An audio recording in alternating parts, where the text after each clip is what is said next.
So metaphysical poets அப்படின்றவங்க இந்த group of poets யார் யார் அப்படின்னு பார்த்தோம்னா John Donne, Andrew Marvell, Henry Vaughan, George Herbert, Richard Crashaw, இவங்கெல்லாம் தான் மெட்டாபிசிக்கல் poets அப்படின்னு சொல்றோம். ஸோ அதில் இந்த மெட்டாபிசிக்கல் அப்படின்றது வேற, மெட்டாபிசிக் அப்படின்றது வேற. இந்த மெட்டாபிசிக் அப்படின்ற வேர்டை ஜான் ட்ரைடன் ஃபர்ஸ்ட் காயின் பண்ணாரு அப்படின்னு சொன்னோம். ஸோ ஜான் ட்ரைடன் அவருடைய டிஸ்கோர்ஸ் கன்சர்னிங் சட்டையா அப்படின்ற ஒர்க்ல என்ன சொல்றாரு அப்படின்னா, done in is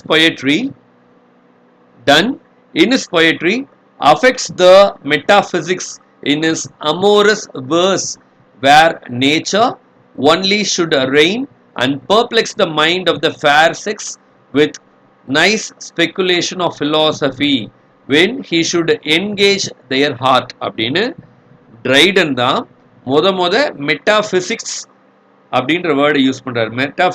John done in is poetry affects the metaphysics அப்படின்னு சொல்றாரு.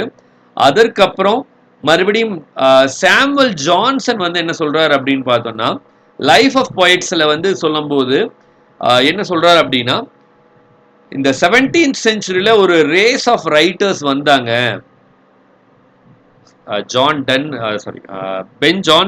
சாமுவல் ஜான்சன் என்ன சொல்றாருன்னா, 19th centuryல 17th centuryல a race of writers வந்தாங்க.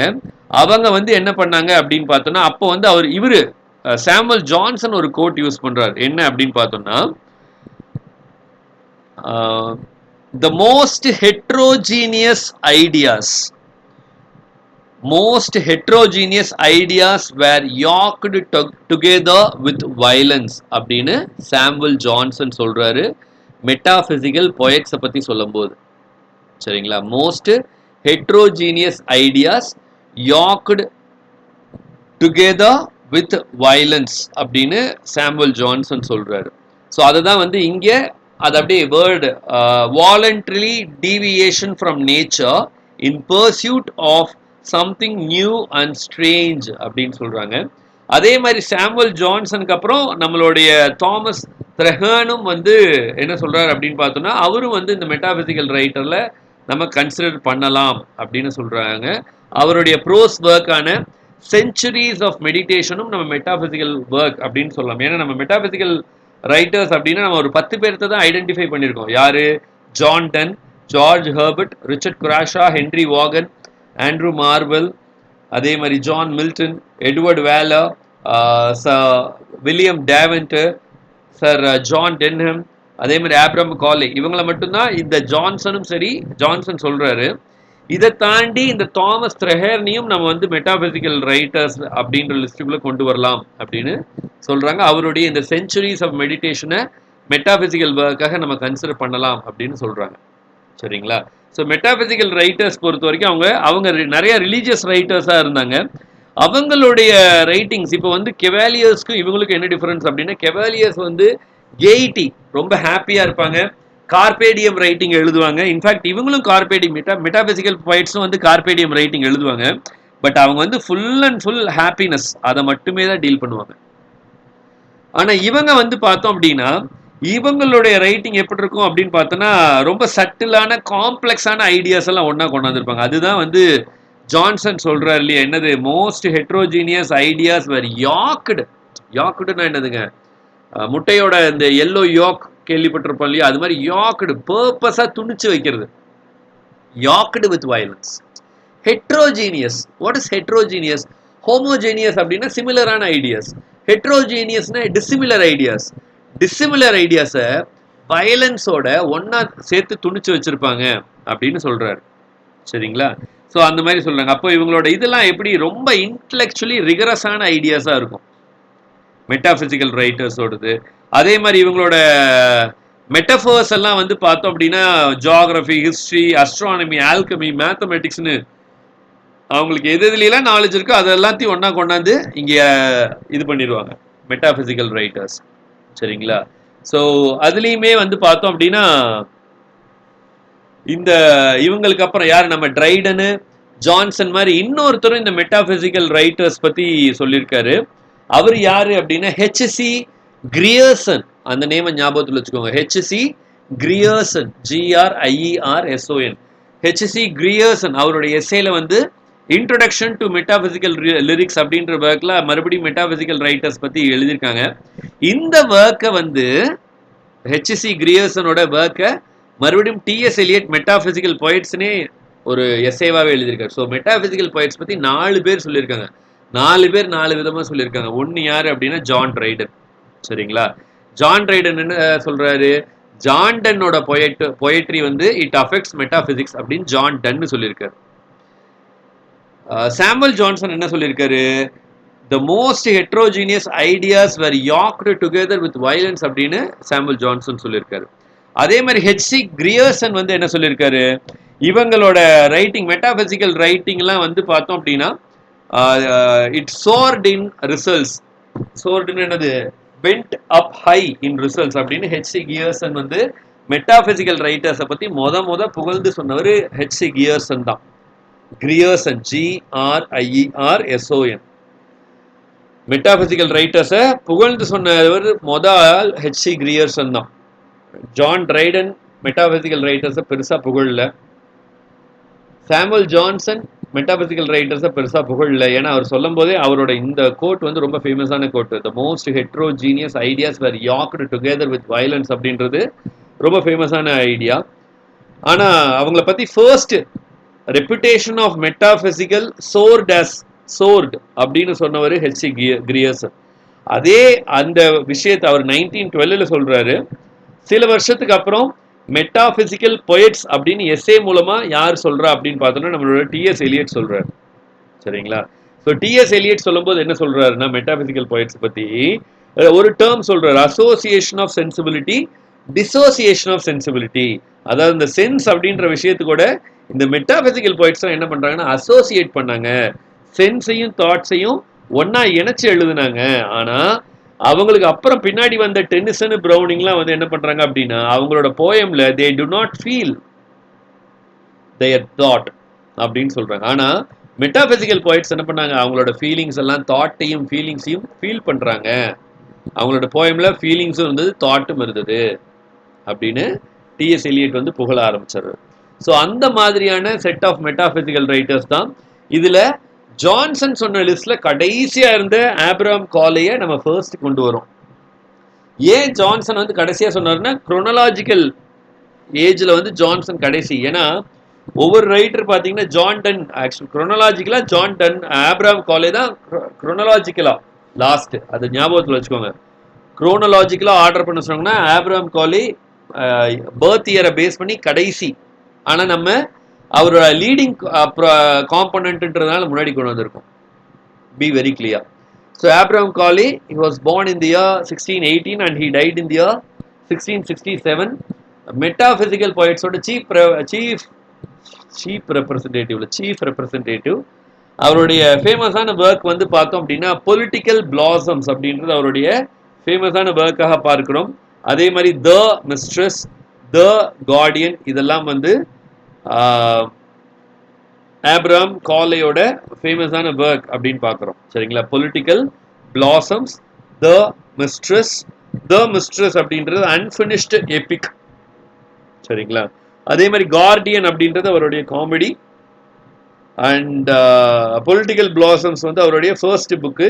இது இல்லாமல் இவர் ஒரு பேம்ப்ளெட் எழுதியிருக்காரு, த அட்வான்ஸ்மெண்ட் ஆஃப் எக்ஸ்பெரிமெண்டல் பிலாசபி அப்படின்னு ஒன்று எழுதியிருக்காரு ஆப்ரஹாம் காலே.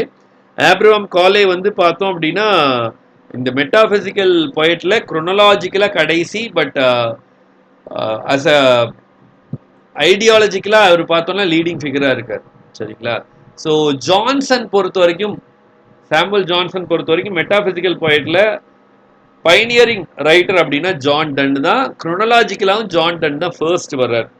சரிங்களா? So John Donne he was a poet, scholar, soldier, lawyer. சரிங்களா? ஆங்கிலிக்கன் சர்ச்சுக்கு வந்து ரொம்ப ப்ராமினென்ட்டான ஒரு ப்ரப்போசர் ஜான் டன். அவர் வந்து பார்த்தோம் அப்படின்னா ஜான் டன் வந்து கிரைஸ்ட் சர்ச்சில் ஒரு இம்பார்ட்டண்ட்டான பொசிஷன் இது பண்ணியிருப்பாரு. நிறைய இம்பார்ட்டண்ட்டான சர்மன்ஸ் ஜான் டன் நல்லா ஞாபகத்தில் வச்சுக்கோங்க. ஏஜ் ஆஃப் மில்டன்ல ஜான் டன் ரொம்ப எமினன்டான பர்சன். ஜான் டன் வந்து பார்த்தோம் அப்படின்னா சர்ச் ஆஃப் இங்கிலாண்டோட கிளரிக்கா இருந்திருக்காரு. அதே மாதிரி சென்ட் பால்ஸ் கெத்தீட்ரல்ல டீனா இருந்திருக்காரு. சரிங்களா, கிரைஸ்ட் சர்ச்சில், சென்ட் பால்ஸ் சர்ச் மாற்றி சொல்லிட்டேன் நான், கிரைஸ்ட் சர்ச்சில். சென்ட் பால்ஸ் கெத்தீட்ரல்ல டீனா இருந்திருக்காரு.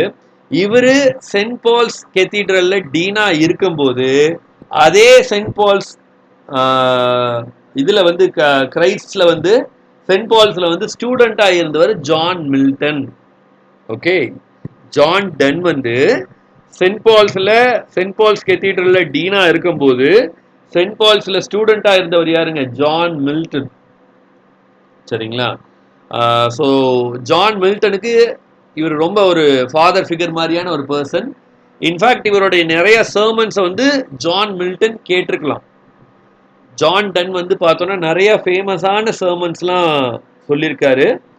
ஸோ அந்த மாதிரியான சர்மன்ஸை கண்டிப்பாக ஜான் மில்டன் அங்கே ஸ்டூடெண்ட்டாக இருக்கும்போது கேட்டிருக்கலாம்.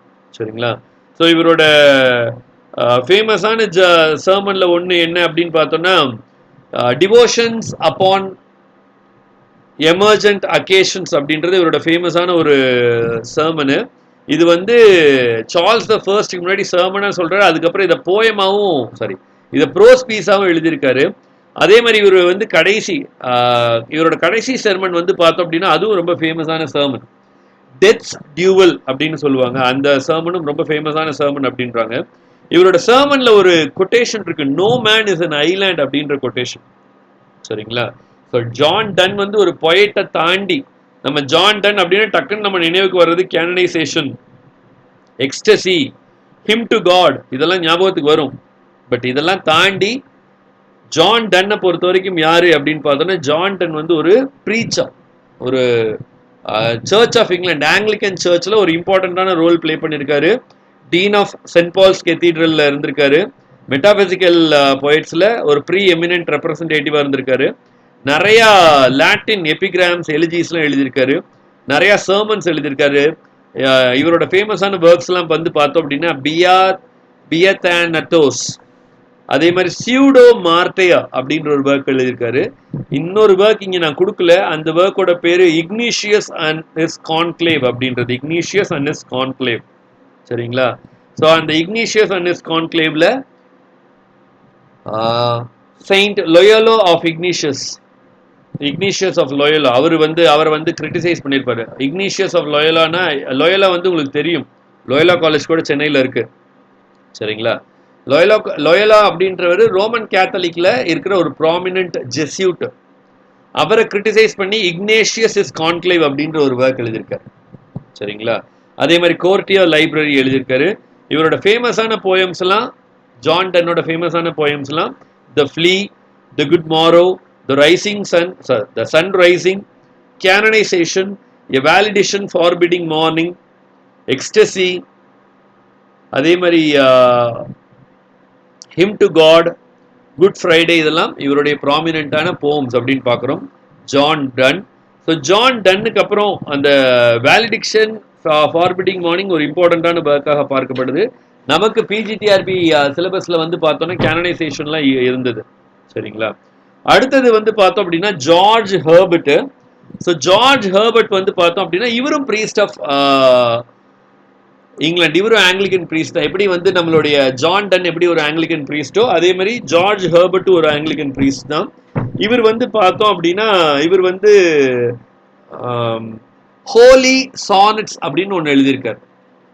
ஜார்ஜ் ஹெர்பர்ட் வந்து ஹோலி சானட்ஸ்னு ஒரு ஒர்க் எழுதியிருக்காரு. டெம்பிள் அப்படின்ற ஒரு போம் எழுதியிருக்காரு. டெம்பிள்ன்ற போமும் ரொம்ப ஃபேமஸான ஒரு போமு. அதே மாதிரி ஹோலி சானட்ஸ் அப்படின்ற ஒரு ஒர்க் எழுதியிருக்காரு.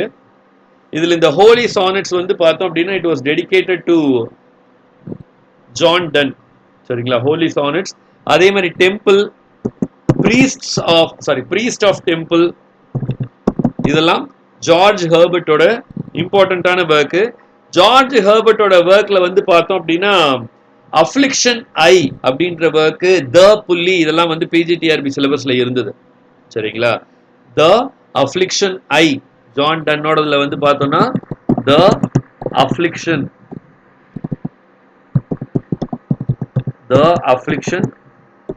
ஐ அப்படின்னு இருக்கும். அதே மாதிரி த புலி, இதெல்லாம் ஜான் டன்னோட ரொம்ப ப்ராமினென்ட்டான ஒர்க் அப்படின்னு பார்க்குறோம். அடுத்த ரைட்டர் யாரு அப்படின்னு பார்த்தோம்னா ரிச்சர்ட் கிராஷா. ஓகே, ஜான் டன்னுக்கு அடுத்தது அடுத்த ரைட்டர் யாரு அப்படின்னு பார்த்தோம்னா Richard Crashaw. So Richard Crashaw வந்து பார்த்தோம் அப்படின்னா வில்லியம் கிராஷாவோட சன்னு. அவரும் வந்து ஒரு பியூரிட்டன் ப்ரீச்சர் தான், சரிங்களா. இவரும் ஒரு ஆங்கிலிகன் கிளரிக் தான். யாரு நம்மளுடைய இந்த இவங்க எல்லாமே பியூரிட்டன்ஸ் மெயினா. மெட்டாபிசிக்ஸ் எல்லாம், மெட்டாபிசிக்கல் ரைட்டர்ஸ்லாம் ஜான் டன்னு, ஜார்ஜ் ஹெர்பர்ட், அதே மாதிரி ரிச்சர்ட் கிராஷா, இவங்க 3 பேருமே பாருங்க எல்லாமே பியூரிட்டன்ஸ் தான். இவருடைய ஃபேமஸான புக் என்ன அப்படின்னு பார்த்தோம்னா எபிகிராமட்டிகம் சாக்ரோரம் லிபா.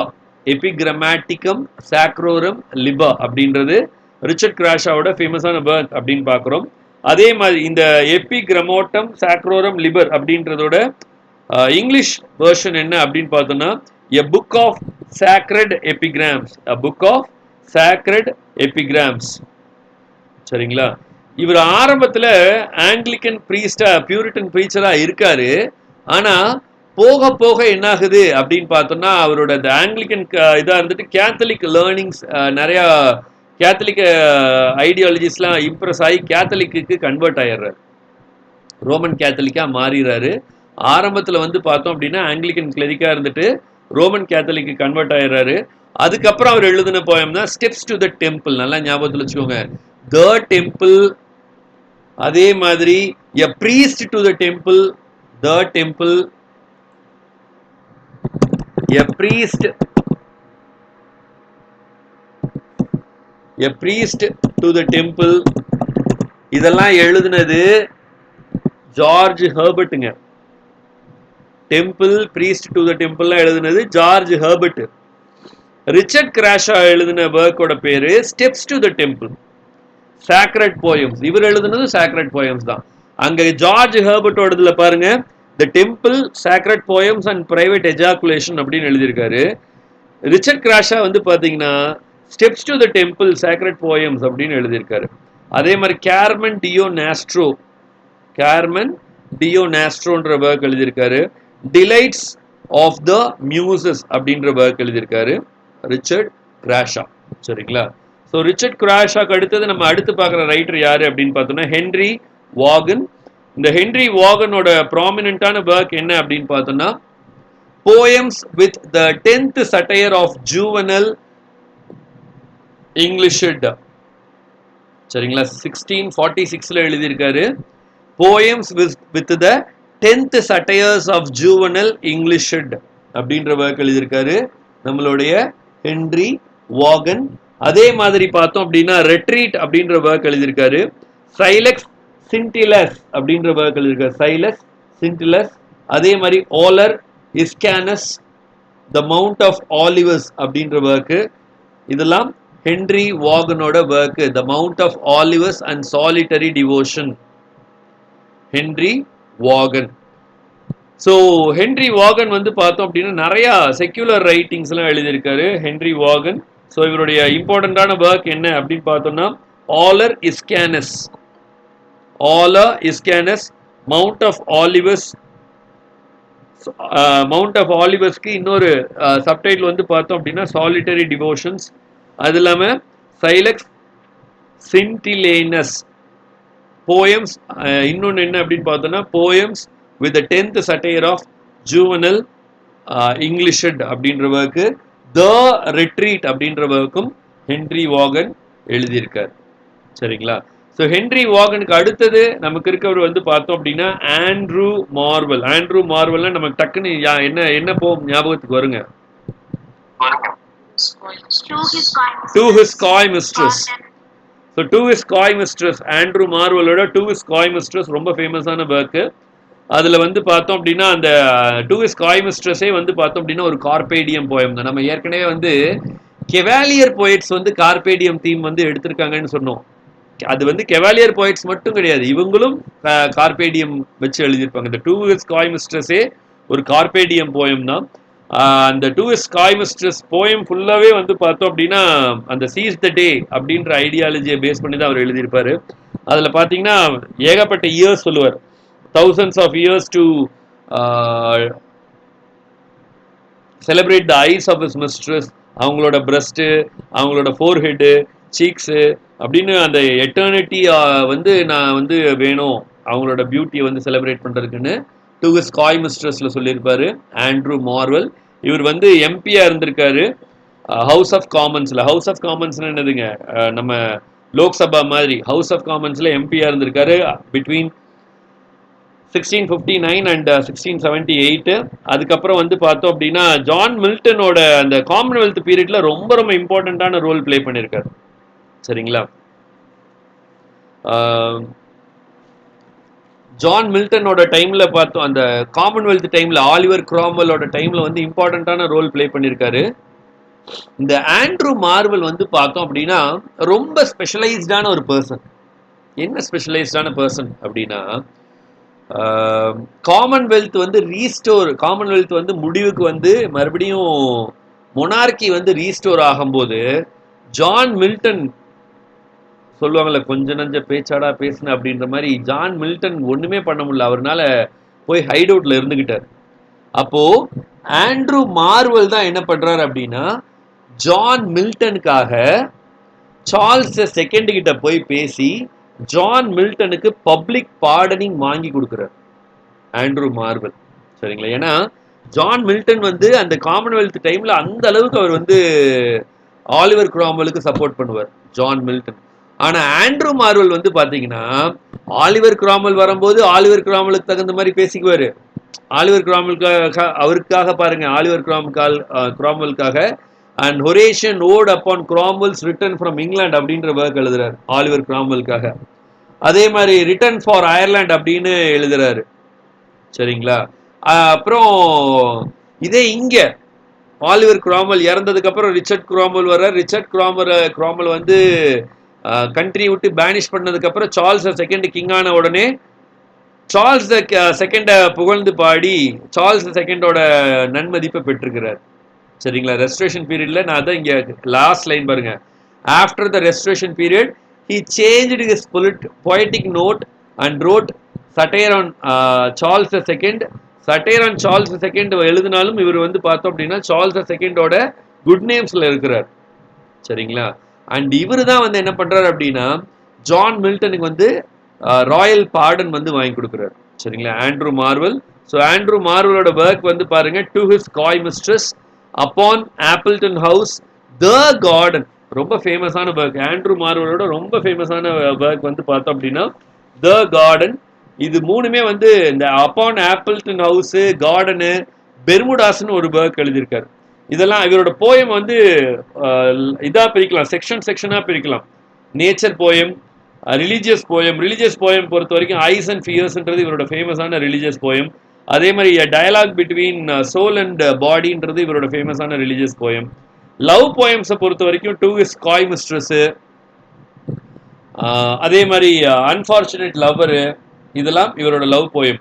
பொலிட்டிக்கல் போயம் எடுத்துக்கிட்டோம் அப்படின்னா an oration ode upon Cromwell's written from England ஆகட்டும், அதே மாதிரி ஃப்ளெக்னோ, த கேரக்டர் ஆஃப் ஆலண்டு, இதெல்லாம் வந்து இவருடைய பொலிட்டிக்கல் போயம் அப்படின்னு சொல்லலாம். ஸோ ஆண்ட்ரூ மார்வல் இந்த மெட்டாபிசிக்கல் போயட்ஸில் போயமில் ப்ராப்பராக வந்து அந்த மெட்டாபிசிக்கல் போயம் வந்து யூஸ் பண்ணவர் ஆண்ட்ரூ மார்வல். சரிங்களா, ஸோ ஆண்ட்ரூ மார்வலுக்கு அப்புறம் நமக்கு இருக்கிறவங்க வந்து பார்த்தோம் அப்படின்னா இவங்க செட் ஆஃப் ரைட்டர்ஸ் தான். இவங்களை எக்ஸாக்டா நம்ம வந்து மெட்டாபிசிக்கல் போய்ட்ஸ் அப்படின்னு கூட நம்ம சொல்ல முடியாது. இவங்க வந்து இந்த ஏஜுக்கான முக்கியமான ரைட்டர். அதில் ஜான் மில்டன் ஒருத்தங்க. இவங்கெல்லாம் வந்து பார்த்தோம் அப்படின்னா மெட்டாபிசிக்கல் போய்ட்ஸ்க்கும் வருவாங்க. ஆனால் மெயினாக இவங்க வந்து பியூரிட்டன் ரைட்டர்ஸ் அப்படின்னு நம்ம சொல்லலாம். Puritan writers. சரிங்களா, அப்போ இந்த மெட்டாபிசிக்கல் போய்ட்ஸ்னா இந்த 5 பேர் தான் ப்ராமினன்ட் மெட்டாபிசிக்கல் போய்ட்ஸ். யாரு? John Donne, George Herbert, Richard Crashaw, Henry Vaughan, Andrew Marvell. சரிங்களா,